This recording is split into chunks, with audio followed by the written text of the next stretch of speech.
gente chama a Marilu Cabanhas. Bom dia, Marilu. Olá, Glauco, bom dia a você e todos os internautas, telespectadores, ouvintes que estão acompanhando a gente. Bom, a gente vai falar hoje, Glauco, sobre a crise no Paraguai. Há uma semana teve início uma onda de protestos contra a gestão da pandemia de coronavírus adotada pelo governo nos primeiros meses da crise sanitária. No ano passado, o país vizinho foi até elogiado pela boa gestão no controle da Covid-19, fechou as fronteiras, adotou a quarentena rigorosa, mas a partir do início deste ano, as contaminações aumentaram de forma muito rápida. Agora, os paraguaios estão com mais de 1.000 contaminados por dia, mas ainda em termos de comparação por milhão de habitantes, o Brasil tem o dobro de contaminados e 3 vezes mais o número de mortos. As informações que chegam é que faltam medicamentos básicos, leitos de UTI no Paraguai e apenas 0,1% dos paraguaios foram vacinados. E a variante brasileira já chegou lá. Manifestantes pedem a renúncia do presidente Mário Abdo Benítez. E a gente vai falar agora sobre essa crise institucional no Paraguai com André Kaisel, ele que é professor doutor do Departamento de Ciência Política da Universidade Estadual de Campinas, Unicamp. Olá, André, bom dia, prazer em recebê-lo. Olá, Marilu, bom dia a todos da Rádio Brasil Atual e também aos ouvintes do programa. É um prazer estar aqui com vocês essa manhã. André, que leitura que você faz desses protestos? Quais as forças políticas que estão em choque neste momento no Paraguai? E quais as chances de ocorrer o impeachment do presidente Mário Abdo Benítez do Partido Colorado? Bom, Marilu, acho que como costuma ser o caso, você tem aí fatores de curto prazo, mais imediatos, né? E também alguns fatores de mais longa duração que ajudam a entender essa crise. No curto prazo, digamos, fatores mais conjunturais, você apontou bem na abertura dessa matéria o problema da gestão da pandemia. Ou seja, o Paraguai é um bom exemplo de que, bom, quando o assunto é o coronavírus, não se deve declarar a vitória antes da hora. Ou seja, eles tiveram ali uma estratégia de contenção da pandemia bem sucedida nos primeiros meses, mas depois que as medidas de isolamento social foram relaxadas, até pela dependência grande que o Paraguai tem em relação ao comércio de fronteira com o Brasil e Cidade do Leste, e pelo altíssimo grau de informalidade na economia, isso havia uma pressão grande, tanto de grandes empresários como de parte das camadas populares por uma reabertura. Isso foi feito no segundo semestre do ano passado, é claro que os casos começaram a subir. O problema é que o sistema de saúde paraguaio é muito frágil, muito mais do que o nosso, por isso que um número, ainda que crescente, mas relativamente moderado em termos comparativos de aumento de contágios e mortes, foi suficiente para levar o sistema ao colapso. Quer dizer, hoje, das cerca de 640 leitos de UTI com os quais o país conta, todos estão ocupados, e o pior é a falta de insumos básicos como os sedativos e os anti-inflamatórios, né, o que acaba levando à morte de muitos pacientes, né, além da falta muito grande de vacinação. O Paraguai é o país sul-americano mais atrasado nessa matéria. O problema, e foi isso que explodiu o humor da cidadania, é que o governo havia conseguido do parlamento um crédito de 1 bilhão e 600 milhões de dólares, o que para padrões paraguaios é bastante, no começo do ano passado, para fazer frente à pandemia. E só 37% desse valor foi gasto. Além disso, surgiram mês passado denúncias de desvios de verbas no Ministério da Saúde, verbas estas que seriam para a compra de medicamentos, né? Essa semana, inclusive, acho que ontem ou anteontem, o embaixador do Paraguai, que está deixando o cargo na Argentina, denunciou que em agosto do ano passado ele apresentou uma proposta de um laboratório argentino associado à AstraZeneca, né, para que o Paraguai pudesse comprar vacinas, e o pleito aparentemente foi ignorado pela chancelaria e pelo Ministério da Saúde na época. Então, a cidadania está indignada com esse grau de incúria, né, do seu governo e de corrupção. Mas justamente a corrupção remete a um fator, aí sim, de longa duração, né, que é o longo predomínio do Partido Colorado, né? A minha esposa, que é paraguaia, terminou agora um mestrado sobre um sociólogo paraguaio já falecido, Maurício Schwartzman, que falava em um autoritarismo de longa duração no Paraguai. Esse autoritarismo precede a ditadura de Stroessner, em grande medida sobreviveu a ela. É bom lembrar que Mário Abdo Benítez, né, é filho de Mário Abdo Benítez, pai, por isso ele é conhecido como Marito no Paraguai, que era ninguém mais, ninguém menos que o secretário pessoal do general Alfredo Stroessner. Então, há um desgaste com esse regime do Partido Colorado, que governa o Paraguai de maneira quase ininterrupta desde 1947. A única interrupção foi o governo de Fernando Lugo, não por acaso abreviado com o impeachment, para dizer o mínimo, muito duvidoso, né?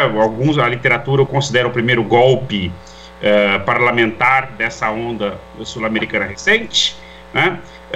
Voltando o Partido Colorado no ano seguinte ao poder com Horácio Cartes. Então há um profundo desgaste da cidadania com essa hegemonia colorada e seus resultados para um país onde a pobreza é muito grande, a informalidade é muito grande e os serviços públicos são muito precários. Exato. Agora, o ministro da Saúde no Paraguai caiu, né? Está tendo aí a reforma ministerial para tentar acomodar aí os interesses políticos, mas você acha que vai ser suficiente para barrar o processo do impeachment, André?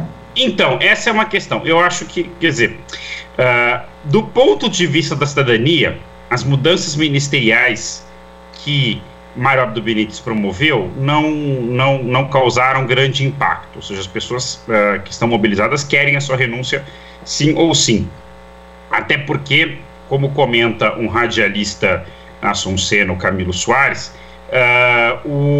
as mudanças têm mais escopo de garantir a sustentação de Marito dentro do Partido Colorado, acomodando a facção do ex-presidente Horácio Cartes, do que qualquer outra coisa, né?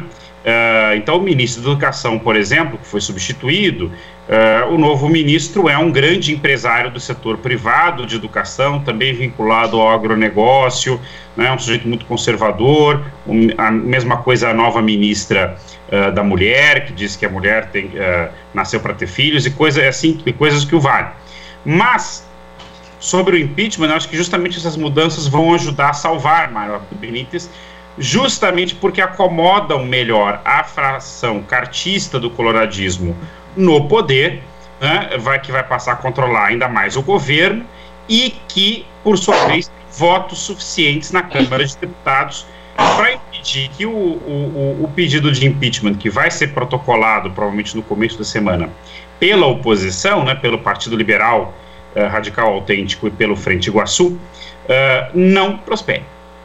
Exato. Agora, o Mário Abdo Benítez é um aliado do presidente Jair Bolsonaro, né? Foi considerado, inclusive, traidor, né, em 2019, numa negociação com o Brasil, né, em relação à energia elétrica de Itaipu, e só não ocorreu o processo de impeachment porque o acordo foi desfeito, né? Agora, o governo Bolsonaro está preocupado com essa possível queda desse aliado, né, André? Sem dúvida, como esteve na época. Quer dizer, na época, é bom que os ouvintes saibam, porque isso a nossa grande imprensa lamentavelmente abafou, né? Houve o que houve ali em 2019? Uma ata secreta, um contrato secreto, né, algo inteiramente ilegal do ponto de vista das relações internacionais, em que o Paraguai se comprometia a revender, quer dizer, aquele excesso de energia que o Paraguai produz e revende ao Brasil pelo Tratado de Itaipu, e que sempre foi um tema polêmico no Paraguai, porque eles se sentem lesados pelos termos do tratado. Eles se comprometiam a revender por um preço mais baixo para uma intermediária, que seria uma empresa chamada Leros, vinculada ao suplente do senador Major Olímpio, então um aliado do presidente, hoje não mais, o presidente Bolsonaro, que passaria a ficar com algum lucro, né, e que passaria a revender como intermediária para a Eletrobras. Então, esse acordo foi denunciado pelo presidente da ANDE, que seria o equivalente à Eletrobras de lá, né, acho que um engenheiro chamado Pedro Ferreiro, e aí houve uma grande onda de protestos. Marito esteve por um fio e foi Cartes quem o salvou. e na época o Brasil atuou de maneira incisiva para salvá-lo. Há quem suspeite até que a prisão que ocorreu em agosto daquele ano do doleiro Dário Messer, feita pela Lava Jato, então sob o comando do então ministro Sérgio Moro, teve como escopo pressionar a Cartes para negociar com o Marito, que é seu adversário interno no partido. E agora é claro que o Bolsonaro está preocupado não só por perder um aliado num momento em que há tendências na região no sentido de um retorno de governos progressistas, como na Argentina, na Bolívia, e talvez não seja o caso no Equador em abril, né, ele perdeu um aliado estratégico, vizinho, né, com quem nós compartilhamos uma usina hidrelétrica, e pior, por conta da má gestão da pandemia, aonde Bolsonaro figura como o pior exemplo no mundo. Então, digamos, para dentro do Brasil, isso teria uma repercussão para Bolsonaro muito negativa. E qual que é o impacto desses protestos no Paraguai, André, na sua opinião, tanto aqui no Brasil, né, principalmente ali na região sul, né, com a fronteira, e outros países também da América do Sul? Bom, eu acho que ele se une a alguns movimentos de protestos que nós temos visto nos últimos 2 anos na região. O caso, obviamente, mais saliente é o do Chile, né, mas ali com uma outra dimensão, porque estavam questionando a própria Constituição herdada do Pinochet e o modelo neoliberal. Mas você teve também protestos na mesma época no Equador, contra o governo que está terminando agora de Lenín Moreno, e também os protestos na Colômbia contra o presidente Ivan Duque, que também é outro presidente conservador aliado de Jair Bolsonaro e do ex-presidente Trump dos Estados Unidos, né? Então, há um desgaste na América do Sul com esta nova onda neoliberal que começou há uns 5 anos atrás, ainda mais radical do que a dos anos 90, e que só traz empobrecimento, aumento da desigualdade, e que no momento, digamos, da pandemia, acaba tendo consequências verdadeiramente genocidas, né? Então eu diria que ele se insere nessa tendência regional, né, dos últimos 2 anos, e por caso do Brasil, eu acho que aponta para o fato de que, ainda que seja uma questão ética e sanitariamente complicada a gente ir para a rua agora, né, não é nada recomendável, né, é preciso aumentar a pressão cidadã sobre este governo, que em termos da pandemia tem, né, um histórico ainda muito pior, mas incomparavelmente pior ao de Mário Abdo Benítez. Exato.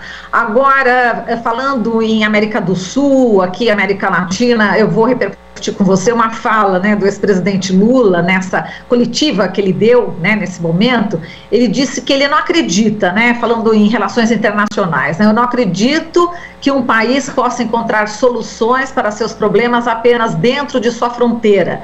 Eu acho que o mundo globalizado exige que um país do tamanho do Brasil tenha uma abertura política, que seja capaz de conversar com todas as pessoas, porque quando você é chefe de Estado, que você mantém relação com outro Estado, você não precisa gostar ideologicamente do presidente, não é uma questão de amizade pessoal, é uma relação de Estado para Estado. Então o Brasil não pode querer crescer cercado de países pobres e miseráveis por todos os lados. O Brasil tem que crescer compartilhando o seu crescimento com seus vizinhos da América do Sul, o país tem que crescer compartilhando seus conhecimentos com a África. Eu queria que você comentasse, né, essa declaração aí do ex-presidente Lula em relação principalmente aqui à América do Sul. Bom, essa declaração, acho que com ela o Lula retoma 2 coisas, né? Primeiro, ele mostra como ele, digamos, é um líder de envergadura global, com boas relações no mundo todo, inclusive nos países do norte, né? Ele lembrou até o fato de ter sido agraciado com o título de cidadão parisiense honorário pela prefeita Anne Hidalgo, etc., fazendo aí, claro, um contraste implícito com Bolsonaro, que assumiu o lugar de pária mundial, para usar a expressão do seu próprio chanceler, né? Por outro lado, ele aponta para a política que ele perseguiu durante os seus 8 anos de governo, que foi a política da integração Sul-Sul, com a América Latina e com a África, e poderíamos acrescentar também com a Ásia, pensando no caso dos BRICS, né? No sentido de apostar numa ordem mundial multipolar, na qual o Brasil, como país líder de um bloco sul-americano ou latino-americano de nações, poderia ter um lugar mais autônomo na ordem internacional. E é, digamos, para essa perspectiva que ele está apontando. O que no contexto da pandemia seria muito bem-vindo. Vocês imaginem se nós tivéssemos um mecanismo de compras da Unasul, que foi praticamente destruída pelos governos conservadores do último período, né? Inclusive o governo Moreno no Equador retomou até o prédio que era a sua sede, né? Mas se a Unasul tivesse um mecanismo de compra de vacinas para todos os países, o poder de compra seria muito maior. Ou se, por exemplo, a iniciativa de Cuba de criar a vacina Soberana 2, que já está em fase final de testes, estivesse integrada com todos os países da região, se nossa rede de universidades federais, institutos de pesquisa, universidades estaduais, estivesse empenhada em produzir uma vacina brasileira ou latino-americana, nós estaríamos em outro patamar de combate a esse vírus. Mas é inegável, isso seria bom não só para os países menores como Paraguai, Uruguai ou Bolívia, mas seria muito importante para países como Brasil e Argentina, que tem uma envergadura um pouco maior, mas que na ordem internacional, perto do poder de compra da União Europeia e dos Estados Unidos, ficam muito atrás para negociar com os laboratórios farmacêuticos. Então, sem dúvida, nos faz muita falta, digamos, a integração latino-americana, neste caso, salvaria vidas, né? Nesse sentido, acho que o ex-presidente Lula está coberto de razão. Fora o BRICS, né? Exato, quer dizer, a relação com a China, nós temos hoje um presidente, e o caso da China e da Índia é curioso, né, porque são países geopoliticamente muito atritados, houve inclusive escaramuças militares no ano passado, a Índia tem um governo de direita, mas o nosso presidente, com uma visão muito ingênua, para não dizer tosca, das relações exteriores, acha que alinhamento ideológico e pessoal basta, e não é assim. Então o Brasil foi o único país que não tem uma grande indústria farmacêutica a votar com os Estados Unidos, Inglaterra, Suíça, né, contra a quebra das patentes das vacinas, e nesse caso votou contra o governo da Índia, que obviamente não teve nenhuma boa vontade com o Brasil em janeiro, na hora de liberar as vacinas da AstraZeneca, que são produzidas lá, né? E por outro lado, a China muito menos, sendo agredida periodicamente pelo filho do presidente, Eduardo Bolsonaro, e pelo próprio chanceler. Como é que nós vamos querer ter boas relações com esses países se, nós roemos a corda na hora de defender interesses que seriam compartilhados, e dois, se por razões fúteis, né, para agradar um presidente dos Estados Unidos que perdeu a eleição, a gente fica agredindo o nosso maior parceiro comercial. Então, tanto com a China como com a Índia, nós acabamos nos prejudicando o nosso povo no fornecimento de vacinas por razões mesquinhas, ideológicas, né, uma política de facção do nosso presidente Bolsonaro, né, que não entendeu justamente isso que o Lula disse bem, que você não precisa gostar de quem é o presidente, você tem que pensar no interesse nacional. Muito bem, André. Bom, já você fala um pouco de Guarani, falando no Paraguai? Eu arranho muito pouco, eu conheço algumas palavras, algumas expressões, mas é uma língua difícil que requer um certo estudo. Exato, André. Bom, eu podia ter te cumprimentado no início com o Baia Chapá, que é o Como Vai, né? Então, esse eu conheço. Esse você conhece, né? E também para a gente se despedir, te falar que a sua entrevista foi Iporã Etereí. Agugé. Tá, ok, Agugé. E a gente resgata. Iporã Etereí é uma entrevista boa, gostei, né? Bonito, né? Só para traduzir aqui para o pessoal. Exato, e Agugé é obrigado. Obrigado, tá certo, André. Muito obrigado, e realmente a gente volta a se falar em outras oportunidades, falando aí do contexto aqui da América Latina, tá bem? Tá bem, eu que agradeço, Marilu, e de novo uma saudação aí aos ouvintes da Rádio Brasil Atual. Ok, um abraço, até mais. Até mais. A gente falou aqui com o André Kaiser, o professor doutor do Departamento de Ciência Política da Universidade Estadual de Campinas, Unicamp. Você está ouvindo Jornal Brasil Atual. As notícias que os outros não dão.